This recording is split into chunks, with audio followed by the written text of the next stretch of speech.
At my 7-year-old daughter's birthday party, 10 minutes in, my entire family stood up and left. "We've got better things to do," my mom said while my sister smirked. My daughter just sat there frozen. I didn't yell, I did this. The next day they called me in a panic. My name's Julia Benton. I'm 35 years old. For most of my life, I've been the designated shock absorber for my family.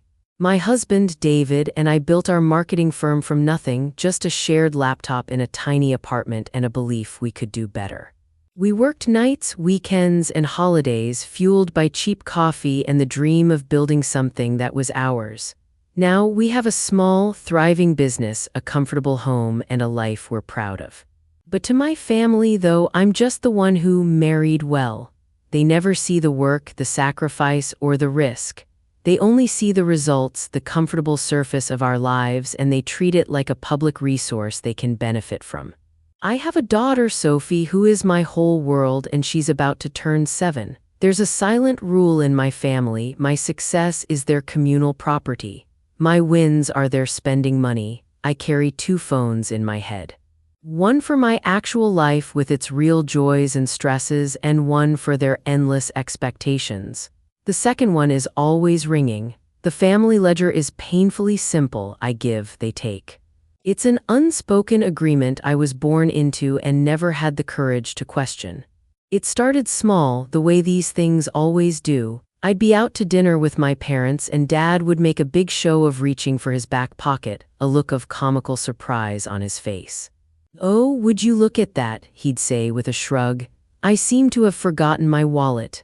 The first time I felt a little pang of pride, happy to treat them, but when it happened a 3rd, 4th, and 5th time, I realized it wasn't forgetfulness. It was a strategy. I just quietly hand my card to the server, absorbing the $300 tab without a word. Then it became covering my older sister Monica's kids' parties. She has 2 boys who are a few years older than Sophie, and their birthdays were always huge, competitive events. Monica would talk for weeks about ponies, professional magicians, and elaborate bounce castles. She'd say, "Can you help me out with the deposit?" And help out would turn into me getting the full $2,400 invoice. I'd pay it, telling myself it was for my nephews. The biggest drain, the one that made my stomach clench every month, was the mortgage. $1,950 wired directly to my parents' bank account on the 1st of every month, for years. They call it helping out. I know what it really is: a subscription fee for their approval, a fee that was always going up. David sees it, but he lets me handle my side of the family. He calls it the Porter tax, a bitter little joke between us. He doesn't know the full extent of it, though. I've hidden the sheer scale of it from him, ashamed of my own weakness. Every month on the 1st, I get an automated email. The subject line is always the same: transfer successful. That sound, the little ping from my phone, has become the sound of hollow duty, the monthly reminder that I was a daughter, yes, but I was also an income stream. But this year, for Sophie's 7th birthday, something felt different. She didn't want a pony or a princess castle or a party with 50 kids she barely knew. Her requests were so small, so beautifully simple, that they almost made me cry. She asked for a small party, just us, her grandparents, her Aunt Monica, and her cousins. That was it. She wanted a homemade chocolate cake, the kind from a box, because she loves licking the batter from the bowl. She wanted paper streamers she could help me hang, and she wanted to play board games in the living room. For the first time in a long, long time, I felt a surge of genuine hope. This wasn't about money. This wasn't about putting on a show or keeping up with Monica's standards. This was about family. Maybe this time they'd just show up for her. Maybe they'd see the sweet, wonderful girl right in front of them and not the financial opportunity she represented through me. I spent the morning baking with Sophie, and we got flour on our noses and all over the counter. The house smelled like sugar and real happiness, not the catered, sterile scent of a rented party hall. David hung the crooked, colorful streamers Sophie had picked out herself, taping them from one corner of the living room to the other. Our home felt warm and personal and real. I didn't tell my family how small the party was going to be. I just gave them the time and the date, praying they would come for the right reasons. For Sophie, just once, they arrived an hour late. The sound of their car doors slamming in the driveway made my hopeful heart sink a little. They walked in, not in jeans and sweaters, but dressed for a fancy dinner. Mom, Elaine Porter, swept into our living room and her eyes immediately went to the paper decorations. She gave them a dismissive, tight-lipped smile. "Oh, Julia, how quaint," she said, her voice dripping with the kind of condescension she'd perfected over a lifetime. It was a single word, but it was a verdict. It meant cheap. It meant you're not trying hard enough. Monica's kids, my nephews, immediately started complaining. "Where's the bounce house?" the older one whined. "Is there gonna be a magician?" The room, which had felt so warm and full of love just moments before, suddenly felt small and judged. 10 minutes in, after we'd sung a single, joyless round of Happy Birthday and Sophie had barely blown out her candles, Mom checked her watch. It was a loud, deliberate gesture. "Well, this has been lovely," she announced to the room, though she was looking at me. "But Robert and I have reservations at the Carlton. We can't be late." My dad, Robert Porter, just nodded along, already halfway to the door. Monica chimed in right on cue, as if they'd rehearsed it. "We're coming with you. The kids are bored." They didn't even look at Sophie. They didn't thank her for inviting them. They just gathered their things, herded my nephews, and walked out the door. The silence they left behind was deafening, a vacuum where the forced chatter had been. Sophie just stood there, frozen, in the middle of the living room. Her hands were clutching a little paper party hat she never even got to put on. She was just staring at the closed front door, her face a perfect, heartbreaking mask of confusion. And in that moment, watching my daughter's spirit crumble, that's when I knew the subscription was canceled. Permanently. That night, after a tearful Sophie was finally asleep, clutching her pillow in a way that broke my heart, I sat with David in the living room. The crooked streamers were still hanging, looking sad and garish in the dim light. He didn't say, "I told you so," though he had every right to. He just reached across the couch, took my hand, and said the 4 words I needed to hear most. "What do you need?" And so I told him everything.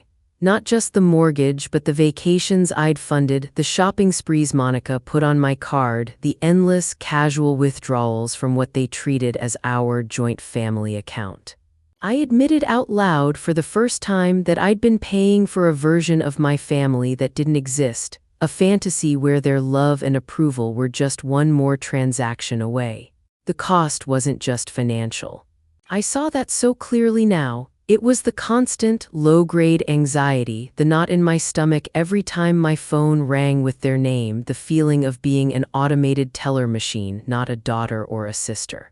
We sat there and looked at our business projections, the plans for our new office that we were so excited about. Then we looked over at the photos of Sophie on the mantle, her bright, gap-toothed smile from her school picture. The two were connected. Protecting our future, protecting her future, meant cutting off the toxic parts of my past. The silence in the house wasn't empty anymore. It wasn't the awful, ringing silence they'd left behind. It felt like space. It felt like room to finally breathe. The next morning, I woke up with a cold, hard sense of purpose. I made coffee, sat down at my laptop before the sun was fully up, and logged into my bank account. The screen glowed in the dark kitchen. I went to the scheduled transfers. The $1,950 payment to Elaine and Robert Porter was there, pending for the first of the month. My hand trembled a little as I moved the cursor over it. For years, that transfer had been a symbol of my duty. Now it was a symbol of my captivity. I clicked cancel. A little box popped up asking me to confirm. I didn't hesitate. I clicked confirm. The notification on the screen felt like a door slamming shut, locking them out for good. Next, I found the number for the travel agent. Monica had planned a big family vacation to a beach resort, and I'd been guilted into putting the $8,000 deposit on a villa. My name was on the reservation. I called and explained that our plans had changed. The agent was sympathetic but firm. There was a cancellation fee. I would get most of it back, but not all. "Are you sure you want to proceed?" she asked. "Yes, I'm sure," I told her, my voice steadier than I expected.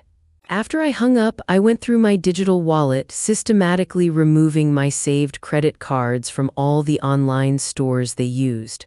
I changed my passwords. Every click was a small act of rebellion. It wasn't loud or angry.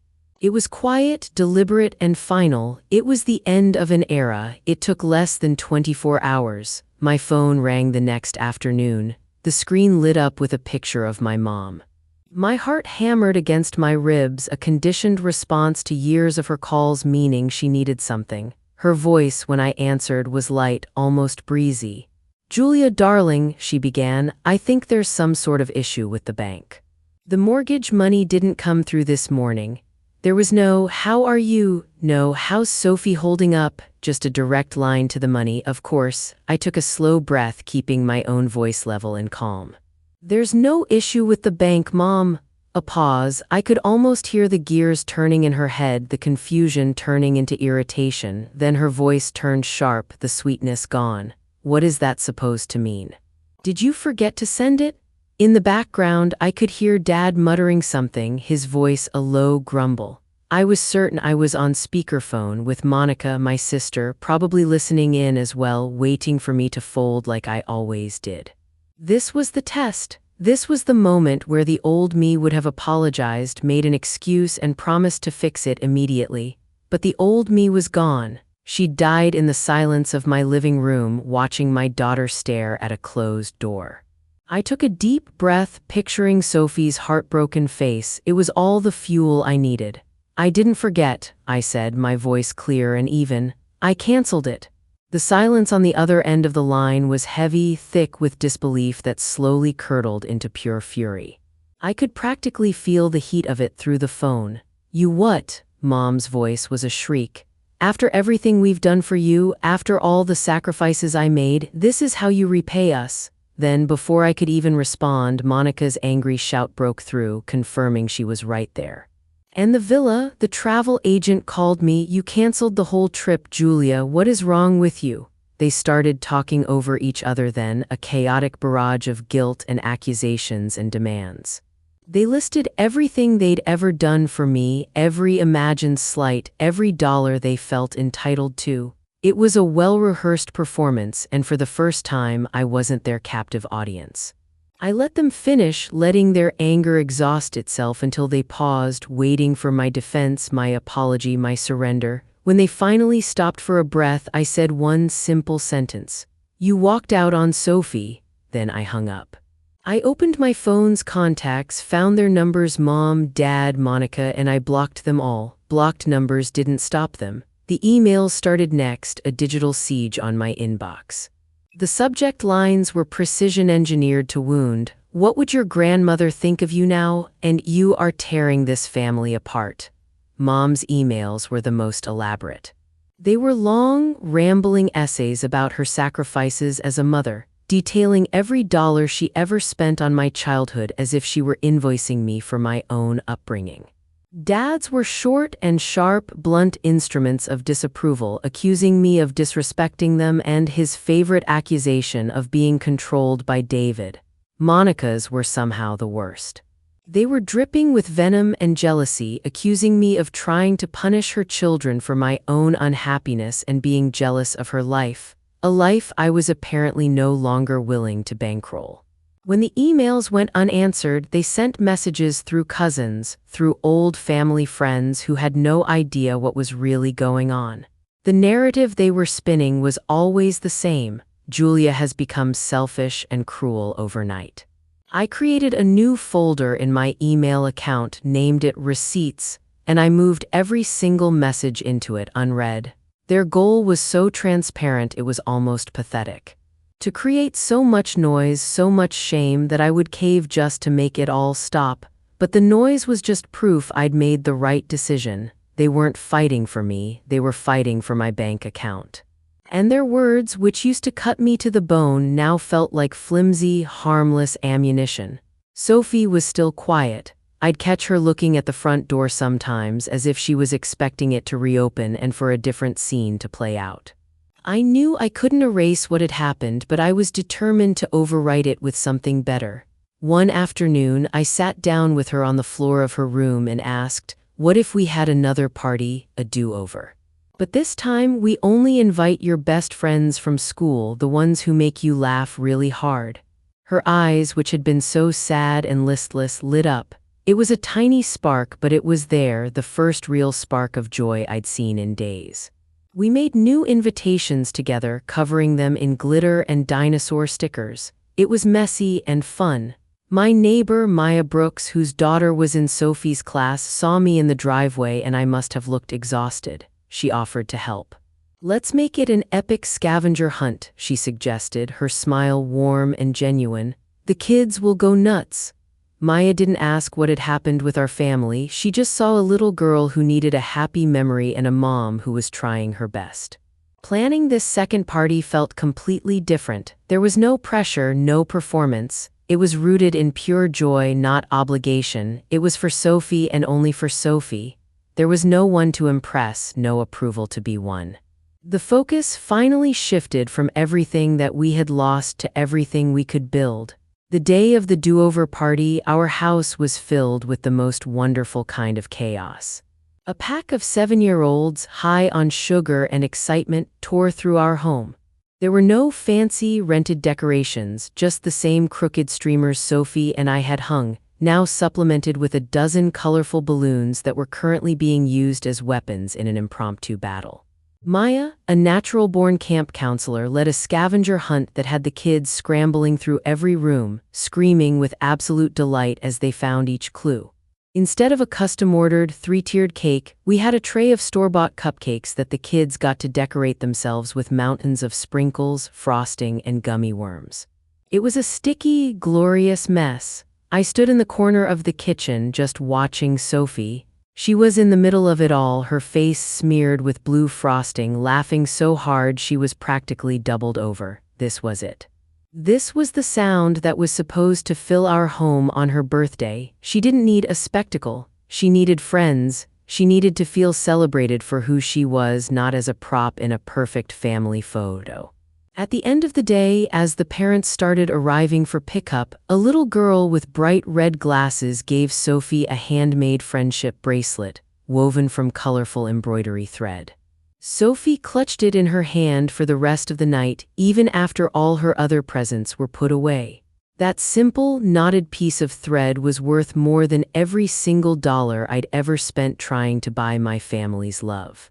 The joy was short-lived. The very next day, my phone buzzed with a text from a cousin I hadn't spoken to in months.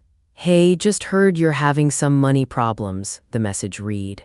"Monica said you had to throw a budget party for Sophie. So sorry to hear things are tough. Let me know if you need anything." I stared at the screen, the words blurring. The narrative had shifted again. I wasn't cruel and selfish anymore. Now I was pathetic and broke. It was a brilliant, vicious move on Monica's part. She was spinning a story to the wider family that David's business was failing and that I was cutting everyone off not out of strength but out of desperation and embarrassment. It painted them as the concerned, sympathetic victims of my unfortunate financial collapse. It was a story designed to isolate me completely, to make anyone I might try to confide in doubt my version of events before I even spoke a word. It was another form of control. If they couldn't control my money, they would control my reputation. I typed out 3 different angry replies, deleting each one. Arguing would be playing her game by her rules. I didn't reply at all, but the lie stung, a sharp, nasty poison. It was a cold reminder that their campaign against me was just getting started. They didn't care about the truth. They only cared about winning. About a week later, an email popped up in my inbox with a subject line that made my heart stop cold. "Fraud alert, unusual account activity." It was from a big home goods store, one where I had an online account but hadn't used in years. My finger trembled as I clicked it open. The email detailed a recent login to my account and a massive, attempted purchase. A $27,500 deposit for something called a beach house furnishing package. The charge had been declined. The reason it was declined was because the saved card on file, my card, was one of the ones I had locked down after Sophie's birthday. My blood ran cold. I hadn't logged into that account. I hadn't tried to buy a single thing, let alone furnish an entire beach house. Someone had my password. Someone was actively trying to use my name, my credit, to make a colossal purchase. The vacation, the one I'd canceled. The one Monica had been so furious about, a beach house. It couldn't possibly be a coincidence. I felt a profound, creeping sense of violation. This wasn't just them being greedy or manipulative anymore. This was identity theft. This was a line they had never, ever crossed before, or at least it was a line I'd never caught them crossing. The initial shock quickly hardened into a cold, clear rage. This wasn't a family squabble anymore. This was something else entirely. My hands were shaking, but I immediately picked up the phone and called the store's fraud department. The representative who answered, a calm woman named Sharon, was incredibly helpful. She confirmed the attempted charge, the exact amount, and the time it was made, late the previous night. I asked her, my heart pounding, if they could trace the login. She said they could see the internet address it came from, but more importantly, their system had automatically sent a confirmation email for the failed order. What email address was it sent to? I asked, holding my breath, already knowing the answer but needing to hear it. She read it out slowly. It wasn't my email. It was an old, obscure address I vaguely recognized from years ago. Mana Sunshine, she said, spelling it out, at a popular email service. Moni, my sister's nickname since she was a little girl. Sunshine was the cringy name she'd given to her short-lived, beach-themed interior decorating business. It was her. There was absolutely no doubt. She must have saved my card details from some time in the past when I'd helped her buy supplies for a project. She must have been so arrogant, so certain of her right to my money, that she gambled the charge would go through before I ever noticed. The store representative offered to file a formal report and flag the account. I told her to put everything she had just told me in writing and email it directly to me. A few minutes later, it arrived. I now had the first piece of hard, undeniable proof, not my word against theirs, a digital footprint, a trail of their deception. This changed everything. When David got home from work that evening, I didn't even let him take his coat off. I just showed him my laptop screen with the email from the fraud department open. The color drained from his face as he read it. He'd always known they were entitled, that they saw me as a resource, but this was different. This wasn't just a sense of entitlement, this was criminal. This is a crime, Julia, he said, his voice low and serious. She tried to steal from you. He was right. This wasn't just Monica being a leech. This was calculated and deliberate. This was illegal. Any last, lingering shred of hope I had for some kind of future reconciliation, however distant, vanished in that instant. You don't do this to someone you love. You don't try to steal nearly $30,000 from your own sister. This was the final, definitive proof I needed that going no contact wasn't just an emotional boundary for my own well-being. It was a necessary security measure. They saw my name, my credit, my entire identity as just another resource to be used and discarded. I was a tool, and when I stopped working for them, they tried to hotwire me. We decided not to press charges, not yet. That would be the nuclear option, a step we couldn't take back, but we would keep this document. It was our insurance policy. It was the line in the sand they had just sprinted across. The fraud attempt felt like a key turning in a lock, opening a door to a memory I had buried so deep I'd almost convinced myself it hadn't happened. It was a memory from when I was 19 years old, a sophomore in college, and too scared and ashamed to tell anyone what had happened. I had applied for my first student credit card, a simple one with a tiny limit, just to start building some credit of my own. My application was rejected. The reason cited by the bank was a delinquent store account with over $6,000 in debt attached to my name. I was stunned. I'd never opened a store account in my life. The account was in my name, but I hadn't opened it. She'd used my social security number, which she knew by heart, to buy a whole new set of living room furniture. She had promised to make the payments every month, and then she just didn't. When I confronted her, crying and terrified, she just brushed it off. "It was just easier to use your name, honey," she'd said. "You had no credit history, so it was a clean slate." As if she'd done me a favor. It took me 2 years, working a part-time job at the campus library on top of my classes, to pay off every single penny of that debt and repair my credit score. I had eventually forgiven her. I had told myself she just made a mistake, that she was bad with money. But now, seeing the fraud alert on my screen, the pattern was so brutally clear. It wasn't a mistake, it was a strategy. Using me wasn't a recent development, it was the foundation of our entire relationship. The walkout at Sophie's party wasn't the beginning of the story, it was just the moment I finally opened my eyes.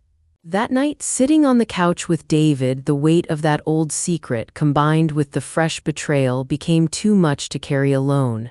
The dam finally broke. "The furniture wasn't the first time," I said, my voice barely a whisper.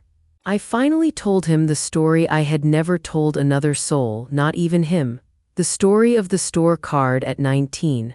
I explained the humiliation of having my application for a simple student credit card denied. I described the confusing, frightening call with the credit bureau, slowly discovering an account in my name that I knew nothing about, the debt piling up month after month. I told him about the awful confrontation with my mom, how she'd been so casual, so dismissive of the damage she had caused. "It was just easier," she'd said, and that was the end of it for her. I confessed how I'd paid every penny back myself, working late shifts, shelving books at the campus library, eating cheap ramen noodles to save every dollar I could. I had buried the shame of it for 15 years, telling myself it was a lesson in responsibility, a sign of my own strength. But now, saying it out loud, I saw it for what it truly was. My first real lesson in their bottomless capacity for exploitation. Telling David felt like lancing a wound that had been festering for over a decade. The secret had only ever protected them, not me. I expected David to be angry at them, and he was. I could see it in the hard set of his jaw. But his first reaction wasn't anger at them, it was anger for me. He didn't focus on the money or the logistics of the debt. He focused on the betrayal. "You were a kid," he said, his voice thick with an emotion I couldn't quite place, rage, pity, love. "You were 19. She loaded you with $6,000 of debt and a wrecked credit score before you even had a chance to start your own life." He pulled me close, and for the first time I cried about it. Not for the money I'd lost, but for the scared, lonely 19-year-old girl who had been forced to clean up her parents' mess all by herself. He didn't say, "Why didn't you tell me sooner?" He just held me and said, "I am so sorry you had to go through that by yourself." His validation was a powerful antidote to a lifetime of my family's gaslighting. He was the one who connected the dots out loud, laying the pattern bare. The card at 19, the constant borrowing and forgotten wallets, the entitlement to my income, and now the attempted fraud by Monica. "It's a family business, Jewel," he said, his voice grim, "and you've always been the product." In that moment, we were a team in a way we had never been before. This wasn't just my family problem anymore, it was our family's defense. The final wall between my painful past and my protected present came crumbling down. David looked at me then, and the way his hands curled around the mug told me he saw exactly what I couldn't let happen anymore. "Blocking them isn't enough," he said, not as instruction but as fact. "Ignoring them won't stop them from trying something else. They already tried to steal from you. What if they try to show up at Sophie's school? What if they try to take her groceries or show up at the office to cause a scene?" I felt the cold slide of fear at the edges of those words, a mother's reflex to imagine terrible things and then move to stop them. I'd always managed crises by fixing them quietly, paying a bill, smoothing a hurt feeling, stepping in as the grown-up. This was different. This required a different kind of fixing. We talked strategy like it was another client pitch. Not the grand, dramatic sort where I could yell and they could yell back. Practical things. change passwords, alert the bank, put holds on certain accounts, and most important, get a legal paper that said they couldn't contact Sophie or me. Saying the words out loud felt heavy. I knew this would be a line in the sand everyone would see. It was permanent in a way that a blocked number never is. It meant taking a family problem into a courtroom, putting our private pain on a piece of paper a judge would sign. It felt like betraying an image I'd tried to keep, my parents, my sister, the idea that family forgives. But when I pictured Sophie at the school pickup window and a figure from our past walking up with a smile and a card, I couldn't pretend safety was optional. The choice sharpened in my chest: protect my daughter now or keep a fragile, dangerous piece so my parents could keep their life of comfort. So I made the call. The decision felt both terrifying and oddly freeing. This wasn't about punishment, it was about prevention. I kept thinking of Sophie's little hands holding that unworn party hat and the way her face had gone blank when the door had shut. I didn't owe anyone the right to hurt my child, not for appearances, not for nostalgia. I was choosing my family, my real family, over the family that only wanted me when they needed me. When I said, "I'm going to call a lawyer," I heard the steadiness in my own voice and I didn't back down. The phone call to Grace Miller felt like stepping into a different room. I had read reviews, asked a friend for a recommendation, and now I was telling a stranger the parts of my life I'd kept private for years. Her paralegal answered first, all business and calm, and I found myself talking faster than I expected, spilling the mortgage amount, the villa deposit, the canceled transfer, the fraud alert, and finally the glittery birthday memory that had turned into a wound. The paralegal didn't look shocked. She took notes and said, "Miss Benton, Miss Miller will call you back as soon as she can." When Grace's voice came through, it was calm, clear, and unflinchingly professional. She didn't gasp. She didn't tell me to try mediation or say it was my duty to forgive. She listened and then she said, "You're not overreacting, you're protecting a child. We can get a simple court order that says they can't contact Sophie or come near your home or her school. It's a protective measure, not a punishment." She explained the steps in straight, simple language like someone mapping out a route on a map. "We send a letter first," she said.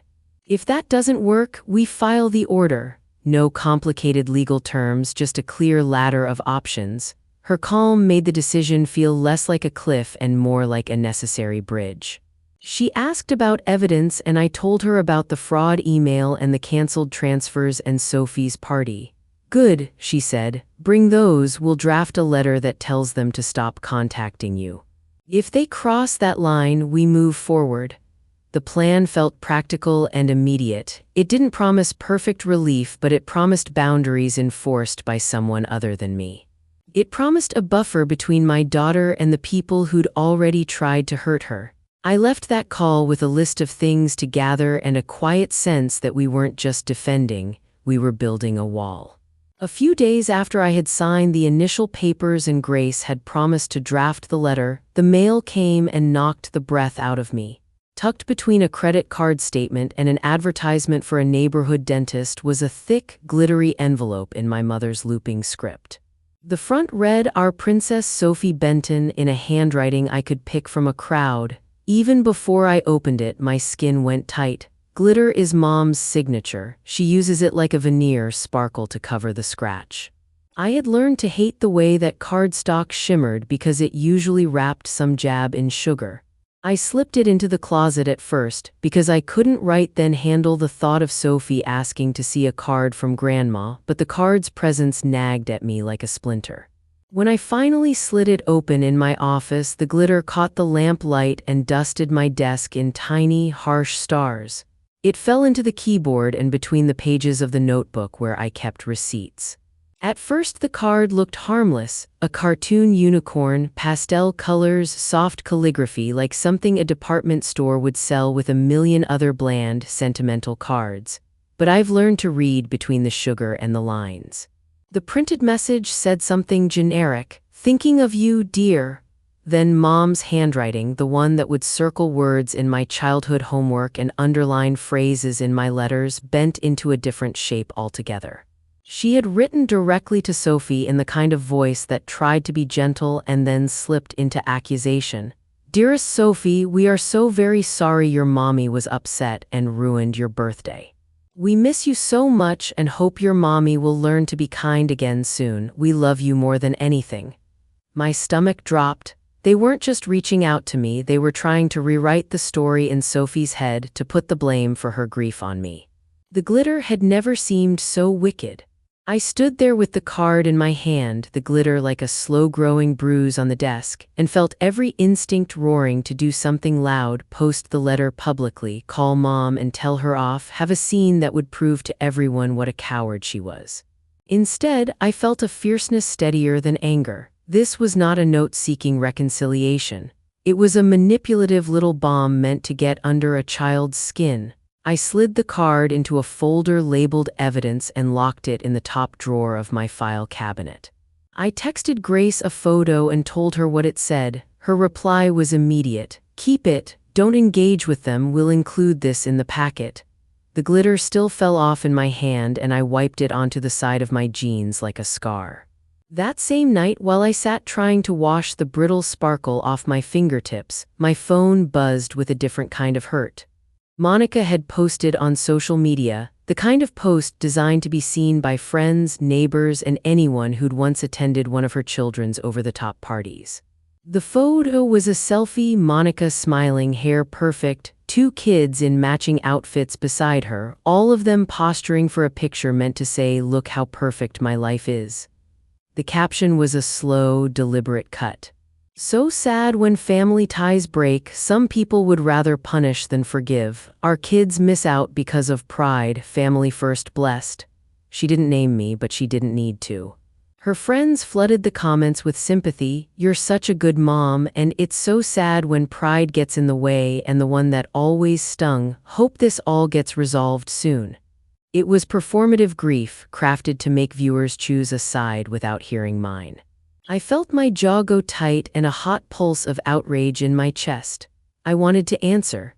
I wanted to screenshot the fraud report, post the card with the unicorn and glitter for everyone to see, to make people see what Monica and Mom were hiding behind their manufactured concern. But Grace's voice was steady in my head, the same one that had told me not to make any public statements.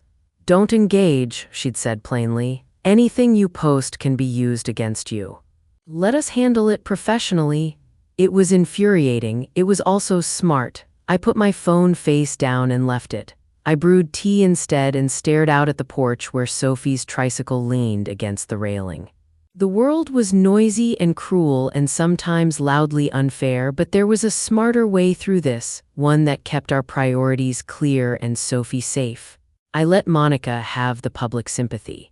I'd rather be the quiet one who kept her daughter safe than the loud one who proved a point and lost everything.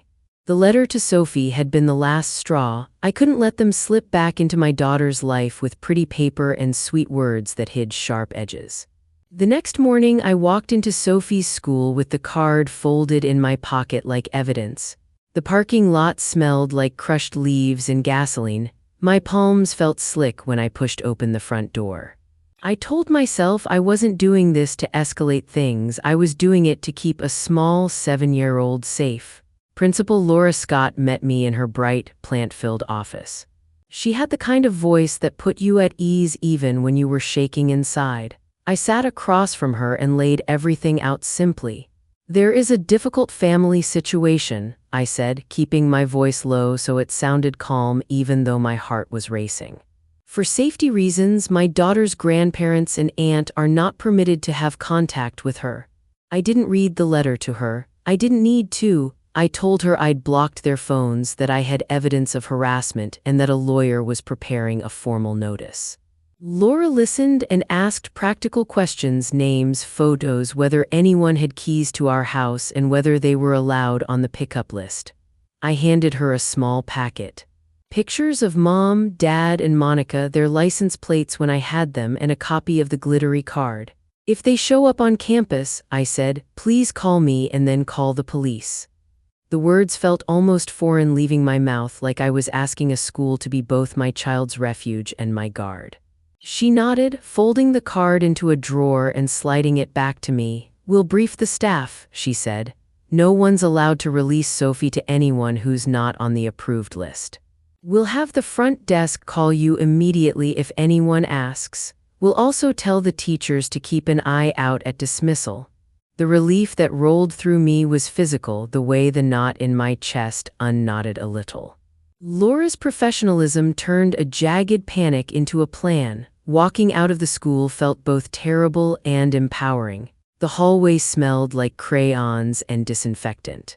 Children ran past, backpacks bouncing, and for the first time in weeks I didn't imagine one of those adults in the halls. I hated that I had to bring this ugliness into Sophie's safe place, but I was her mother. It was my job to build walls around her, even if building them felt isolating. I left the packet with Laura and promised to keep her updated. On the drive home, Sophie's laughter on the playground replayed in my head, and I held onto that sound like a talisman. The silence from Mom and Monica didn't last. Within days, my phone rang with numbers I hadn't seen in years: Aunt Joan, Uncle Pete, cousins I'd only met at weddings. People who usually stayed out of whatever family drama bubbled up were suddenly at the edge of my life, dropping in with concern and confusion. The first call was from an uncle who always tried not to get involved. His voice was hesitant. "Julia, I don't want to take sides," he said, "but your mother is heartbroken. Monica says you're not taking their calls." I could feel my old reflex to apologize rising like a tide. But I had Grace's calm voice and Laura's steady plan in my ear and Sophie's hurt face. I took a breath and said the facts, plain and steady. "That's correct. I'm not taking their calls." I didn't add a long explanation. I didn't beg for sympathy. I told him in simple terms. After they walked out on my daughter's birthday and then tried to use my credit to put a massive charge on my card, I was advised to stop contact. I could hear the disbelief on his side of the line, the shuffle of papers and the small sound of him catching his breath. There was a pause and then a quieter voice. "Is that true?" he asked. "Yes," I said. "I've shown the evidence to a lawyer. We're protecting Sophie." The call ended with him saying he'd like to hear more when I had time. That was something, less judgment in his voice and a hint that the story might be more complicated than the version Monica had fed them. Each call that followed was similar. A cousin who assumed I was in trouble heard the word fraud and looked at the situation differently. An aunt I hadn't spoken to since high school called to ask calmly what I needed. I answered with facts. The canceled mortgage transfer, the villa deposit I had pulled my name from, the attempted charge that had Monica's email attached. I didn't preach. I didn't cry. I just handed over the details one by one like proof on a counter. Not everyone hung up and nodded in silence. Some callers wanted the gossip, some were on Monica's side and left frustrated, but the trickle of voices that had begun to doubt Monica's version gave me hope. The family narrative, for so long a single voice that painted me as reckless and ungrateful, was splintering. People who had only seen Monica's snapshots of life were hearing raw facts now, and the facts didn't always add up to the story she'd been selling.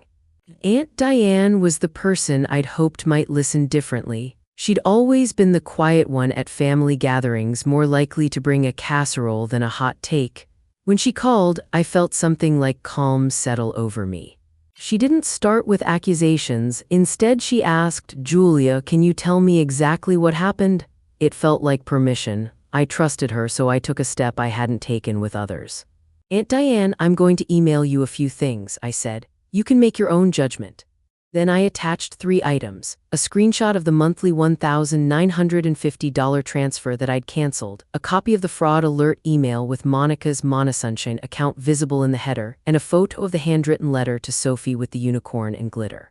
I hit send with my heart clattering, but something even louder than fear pulsing through me: relief. For so long I'd protected them by keeping quiet. Now I was protecting myself by being transparent. It was a risk. I knew she could show those screenshots to Mom and Dad and they could claim I was making things up.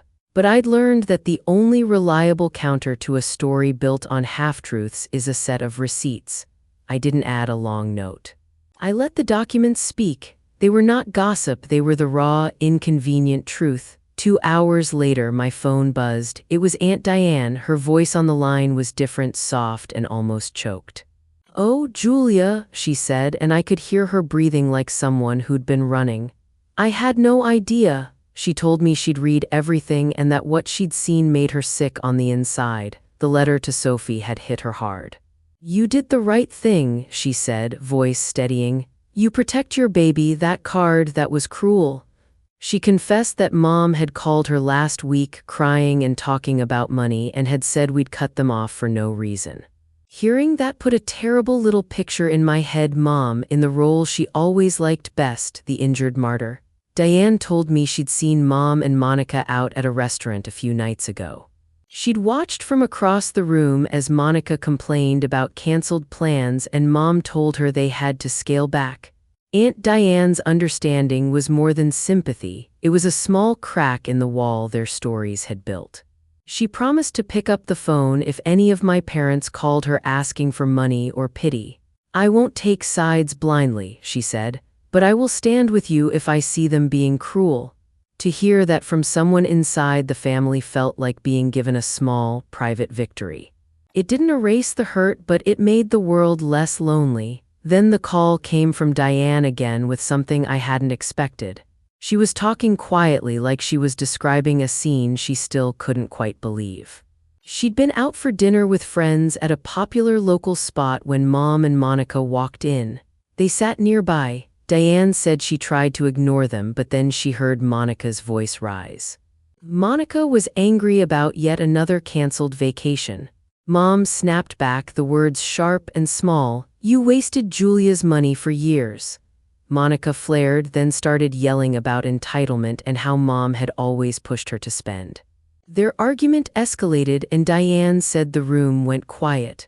Monica slammed her hand on the table in that way Monica always did when she wanted attention, and a wine glass toppled, shattering across the tiled floor. The crash made everyone in the restaurant look up. Servers paused mid-step. A child at a nearby table started to cry. When Diane finished, she was almost whispering with a kind of guilty fascination. "People were staring," she said. "I could see the faces, they saw them, they probably thought they were watching a show."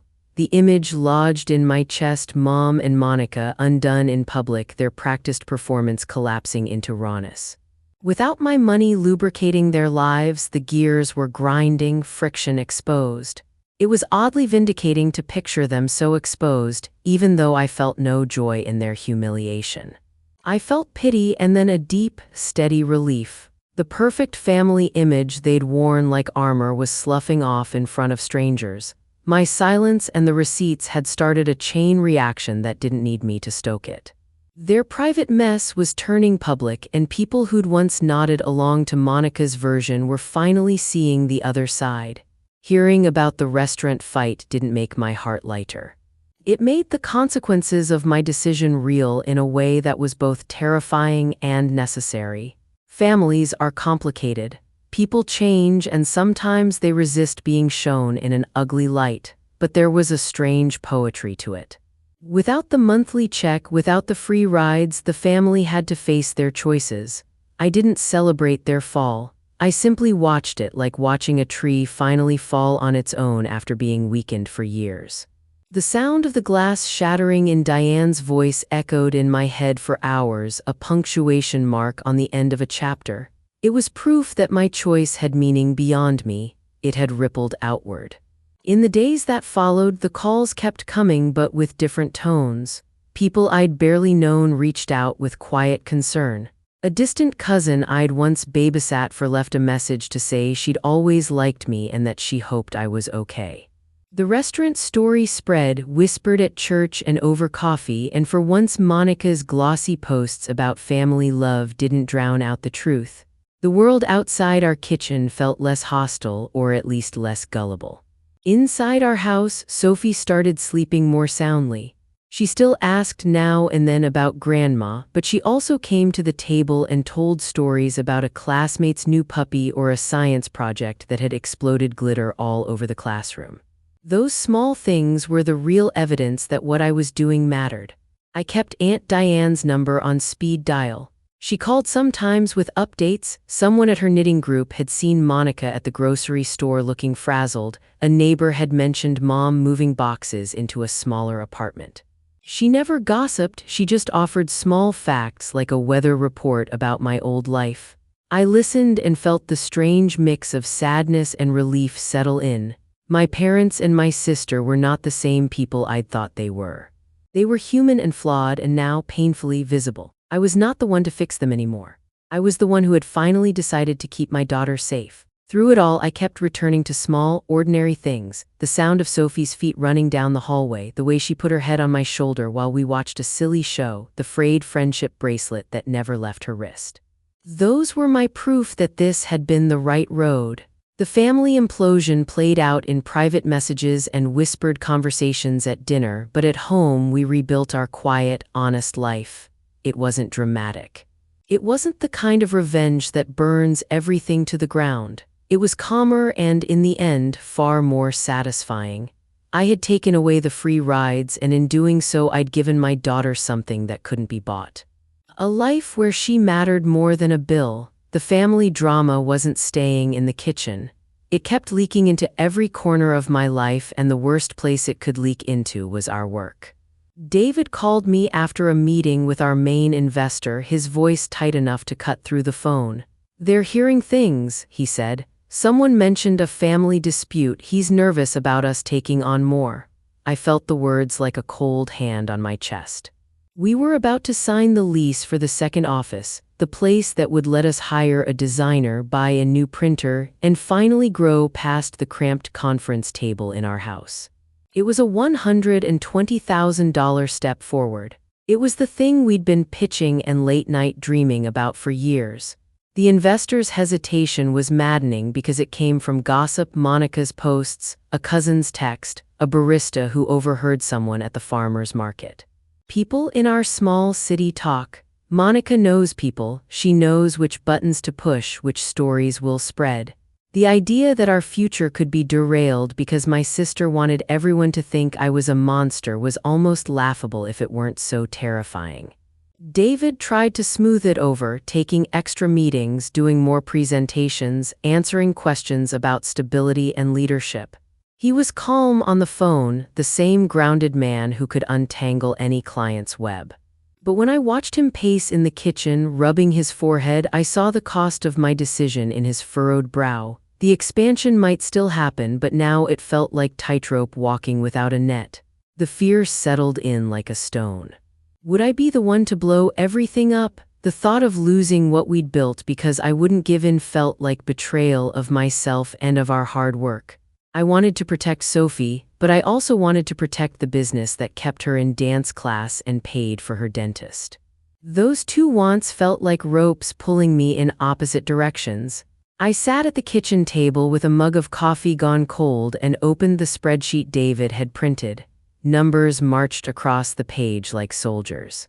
The expansion was possible but fragile. The rumor mill had a way of wrecking fragile things. That night, sleep didn't come easy. I lay awake and felt every worst-case scenario spin out. Investor backing out, a delayed lease, cash flow trouble. I pictured our logo being taken down from a shop window, the office remaining a dream because of a family fight that shouldn't have been a business problem in the first place. The guilt was heavy and stupid and real. I thought about the quiet, steady rhythm of Dad calling every month, Mom's soft complaints about money, Monica's casual demand for deposits. I pictured wiring the mortgage payment again, unblocking their numbers, going back to the old life where my phone buzzed with requests instead of being a shield. For a few hollow minutes, I imagined the quiet that would follow if I gave in. I would click the transfer, hear the transfer successful ping, and the noise they were making would fade away. The peace would feel like victory at first, but I knew it wouldn't be peace, it would be the silence of surrender. I would be quieter, yes, but also smaller. The old bargain would reassert itself. I would pay, they would spend, and my girl would be someone's prop again. I thought of Sophie staring at the closed door in her party dress, her face a small, still lake. That image cut through the fear about the business like sunlight through fog. I could lose an office. I could lose an investor, I could even lose clients, but I would not lose the lesson I was trying to teach Sophie about boundaries and dignity. The decision to protect her kept coming back like a tide. It steadied my hands. Sophie is small, but she has the kind of honesty children are blessed with. One late afternoon, while I was still wrestling with spreadsheets, she patted in with her frayed friendship bracelet and climbed into my lap. The bracelet smelled faintly of sunscreen and glue where Maya's daughter had knotted it. She rested her head on my chest and I felt my heart slow. "Mommy," she said in that matter-of-fact voice kids have when they want something true and simple, "is Grandma mad at you?" I swallowed. The question was small and huge at the same time. I could have deflected, said something vague about adults, about taking care of money. I could have lied and pretended everything would go back to how it was. Instead, I chose a truth she could hold without feeling frightened. "A little," I said. "They're upset with me right now." She listened with the seriousness of someone checking a map. "Did I do something wrong?" she asked then, tiny in my lap, fingers twisting the loose thread on her bracelet. "You didn't do anything wrong, baby," I said, and the words felt like a promise I had to keep. "They were mean to you at your party. They left when you were still singing happy birthday. That's not because of you." She considered that, then looked down at her bracelet with sudden interest. "Maya's mom said family should help you fix things," she reminded me, tapping the thread. "Is that true?" I breathed out and let a smile come, the tired kind that's full of both sorrow and hope. "That's true," I said. "Real family helps you fix things. That's why I didn't let them treat you like that. I fixed it by having a party with your friends. I fixed it by making sure you were happy." She smiled back, a small, sunlit thing, and fell asleep in my lap not long after, the bracelet still on her wrist like a tiny banner. That night I called Grace. My voice was steadier than I felt when she answered. "It's time," I told her. We had spoken before, but this call was the one where I made it all real. Grace listened without surprise. "I've drafted a letter," she said. "A clear, final letter that tells them to stop contacting Sophie and you. If they don't, we file the order. It puts the terms in writing and then the court paper is next." She explained it in plain language, no legalese, just steps and what they would mean. "We'll say they must not contact Sophie directly or through others, not call, not text, not send gifts. If they do, we show the judge." Grace asked about evidence. I said we had emails, the fraud alert, the canceled transfers, and the glittery card for Sophie. She wanted copies. I packed everything into a folder like someone assembling armor. As I read the draft she sent that afternoon, it felt like reading a report about a person I no longer had to be. The letter listed dates, the actions, and the harms, no pleading, no drama, just facts. It said simply that we demanded they stop contacting Sophie and that further contact would lead to formal court action. There was a line that made my throat tight. "This is to protect a minor." Those words are small but heavy. They made the situation official, public in a way I had resisted. But they also felt like scaffolding, something solid to hold a shaken child in a dark space. I signed the go-ahead and Grace sent the letter via email and in a certified envelope. Hitting send was a physical sensation, like closing a door and turning the deadbolt. I sat very still afterward, as if my body needed time to accept the decision. It wasn't a victory, it wasn't a celebration. It was a necessary act that felt like putting on armor before a long winter. David came into the room, put his hand on my shoulder, and we both breathed out together. "You did the right thing," he said, and I believed him. The response when it came was almost comically small. An email popped up in my old work inbox, one I had left unblocked because there was a sliver of me that still hoped for a different story. The subject was a single word, "How." My stomach dropped. I opened it and saw 3 short lines. "How could you do this to your own mother?" There was no explanation, no attempt at defense, only wounded accusation. I felt a sharp, stupid urge to answer, to type 15 pages of how and why. I closed the message instead. Silence seemed better than giving their manipulative pain more air. A few days later, the certified mail receipts came back, signed and stamped. They had the physical letters in their hands. It was undeniable. They couldn't say they hadn't received notice. There was no more pretending ignorance. The certified return felt surreal, like watching a stage prop be delivered that would later be used in a courtroom. I set the receipts beside the folder of evidence and let myself name the feeling that rose up. Relief, not triumph, not cruelty. Relief at finally putting my child's safety in terms other people would respect and enforce. The world didn't explode. There was no cinematic scene of people burning bridges in the town square. There was instead a quiet shift.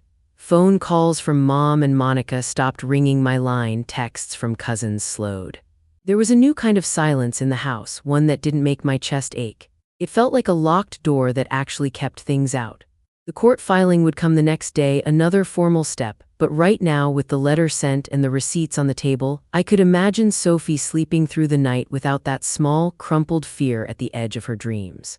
It was the sound of a door being locked that I had finally chosen to hear. A year later, the sun slid in across the windows of our new office and made the conference table glow. I watched Sophie run around the chairs, her little legs flashing as she chased a balloon, and felt something settle in my chest that had been missing for a long time: quiet confidence. The expansion deal went through. After the letter from Grace and the way we handled things, our investor stopped seeing a messy family story and started seeing resolve and steady leadership. He signed on. We signed a lease. We ordered the equipment we needed. $120,000 of growth that meant more work for us, yes, but also more breathing room for Sophie's life. David was in a meeting that morning, pacing through slides while I manned the small grill in the office courtyard. He promised to be home for the party, and he was. I felt proud of what we'd built together in a way that had nothing to do with anyone else's opinion. I still heard from Aunt Diane now and then, her voice warm, the way she always said my name like she was keeping a secret. She called to tell me little updates. Mom and Dad had sold the house and moved into a small apartment across town. Monica had tightened her belt, the big parties and lavish vacations had stopped. I don't take pleasure in their struggles. I felt a soft, distant pity for the people I came from, but more than that, I felt relief. The cost of my freedom had been their comfort. That truth sat heavy but honest on my shoulders. I don't celebrate their downfall the way a storybook villain might. What I celebrate is that Sophie's life is quieter, safer, and full of people who love her without strings attached. My revenge was never about watching them burn. It was about stopping them from setting me on fire. One little girl's birthday showed me that. 1 year later, she was 8, loud and messy and loved, and that was worth everything we'd had to stand through. The backyard filled with a wild, happy mess that afternoon: screams, water splashes, pizza boxes, and small hands sticky with frosting. Maya was there, as steady as ever, helping me juggle too many plates and a slightly lopsided homemade cake. She lit the candles while I fumbled the matches, and Sophie squeezed my hand until I could hardly blow them out. "This is the best day ever," she yelled, breathless, right before the candles went down. Her friends ran through the yard with water balloons and paper crowns. No bounce houses, no rented magicians, just kids being kids and parents smiling like they meant it.